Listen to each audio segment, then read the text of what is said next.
سستی اور افسردگی کو انہوں نے کبھی بھی اپنے پاس نہیں آنے دیا۔ بڑے تو بڑے، عام طور پر چھوٹے بچوں کو بھی ان کے محبت بھرے انداز نے موہ لیا تھا۔ راست بازی اور سچائی ان کی ذات کی نمایاں خوبی تھی۔ وہ سچی بات کہنے سے گریز نہیں کرتے تھے۔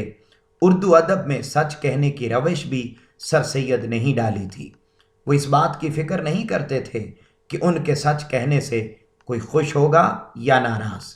جس بات کو سچ سمجھتے اسے ہر صورت کہہ دیتے تھے اور ہمیشہ سچی بات کہنے والوں کی ہی قدر کرتے تھے۔ سر سید کو اپنے خاندان والوں سے بے پناہ محبت تھی۔ بھائی کی موت کے صدمے کو وہ 20 برس تک نہ بھولے۔ ایک دفعہ ان کی بھتیجی کے منہ سے اپنے باپ کا ذکر نکل گیا تو ایسے روئے کہ جیسے ابھی بھائی کی وفات ہوئی ہو۔ وہ اپنی والدہ کے تابع فرما تھے اور جوانی میں ویسے ہی ادب کرتے اور ڈرتے تھے جیسے بچپن کی عمر میں تھے۔ سر سید کو اپنے وطن سے بے پناہ محبت تھی۔ یہی محبت انہیں قومی اصلاح کی طرف لے آئی تھی۔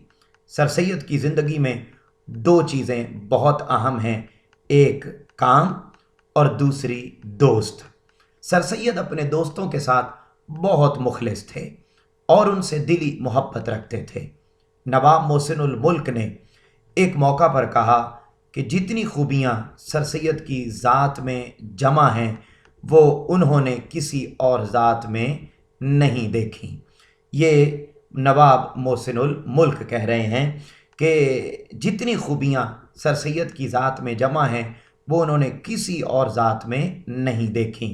سر سید کی فطرت میں محبت اور خلوص کا یہ جذبہ اس انتہا تک پہنچا ہوا تھا کہ وہ اپنی ساتھیوں میں سے کسی کو بھی اپنے سے جدا نہیں کرتے تھے، حتیٰ کہ اگر کوئی ان کے ملازموں اور نوکروں کے خلاف بھی کوئی شکایت کرتا تو وہ اسے سننا تک گوارا نہیں کرتے تھے۔ سیر چشمی اور فراخ حوصلگی، سیر چشمی اور فراخ حوصلگی یہ ان کے اندر بہت زیادہ پائی جاتی تھی۔ کہتے ہیں سیر چشمی اور فراخ حوصلگی سر سید کے خاص اوصاف میں سے تھے۔ انہوں نے جو کچھ کمایا اسے اپنے خاندان، مستحقوں کی امداد، اولاد کی تعلیم، ملک و قوم کی بھلائی اور مذہب کی خدمت میں خرچ کیا۔ سر سید اپنے شوق کو ہر صورت پورا کرتے تھے۔ افراد خاندان اور مستحقوں کی مدد بڑھ چڑھ کر کرتے تھے۔ ہمیشہ انہوں نے مستحقوں کی مدد پر بہت زیادہ اپنی دولت کو خرچ کیا۔ سر سید کی مثال ایک پھلدار درخت کی سی تھی جس کے سائے، پھل اور لکڑی ہر طرح سے انسانیت کو فائدہ پہنچتا ہے۔ مخالفوں اور دشمنوں کی باتوں کو برداشت کرنے کا حوصلہ بھی سر سید میں بہت زیادہ تھا۔ وہ کبھی کسی سے انتقام نہیں لیتے تھے۔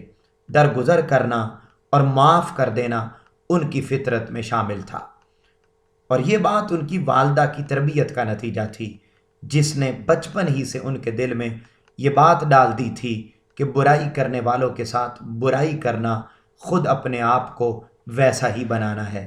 اگر کسی سے بدلہ لینا ہی ہو تو اس بڑے اور زبردست انتقام لینے والے پر چھوڑ دینا چاہیے، یعنی اللہ تعالیٰ پر چھوڑ دینا چاہیے۔ سر سید کو بر صغیر کے مسلمانوں سے بڑی محبت تھی اور وہ ان کی دنیاوی ترقی کے لیے دن رات محنت کرتے تھے۔ امیروں سے میل جول، ملاقات اور حاکمان وقت سے تعلقات بنانا ان کے ذاتی مفاد کے لیے نہیں تھا، بلکہ وہ اس لیے تھا کہ وہ مسلمانوں کی ترقی چاہتے تھے۔ انہیں مسلمانوں کی طرف سے کئی مایوسیوں کا سامنا تھا، مگر اس کے باوجود ہر وقت وہ اسی کوشش میں رہتے تھے کہ کسی طرح مسلمان ذلت کے گڑھے سے باہر نکل آئیں۔ اس مقصد کو پانے کے لیے انہوں نے اپنا تن من دھن سب کچھ قربان کر دیا۔